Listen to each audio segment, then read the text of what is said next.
Hello, I'm Daryl Jabin. Did you know Oregon's oldest settlement, and at one time our third largest city, was almost wiped out by a fire? Astoria is America's oldest settlement west of the Rocky Mountains. It was named for John Jacob Astor, who sent people by land and by sea to establish Fort Astoria and take advantage of the growing Northwest fur trade. In the late 1800s, Astoria residents could use one of the earliest street railway systems in Oregon.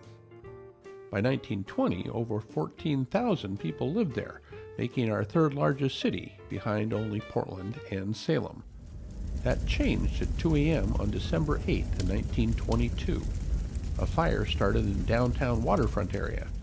Before the flames were contained, banks, hotels, stores, theaters, and other buildings covering 32 city blocks had caught fire. The entire business district was destroyed, causing an estimated loss of over $12 million. Fortunately, the loss of lives was small. Only 2 people died due to the fire. Astoria was rebuilt, but has never regained the population it had prior to the fire.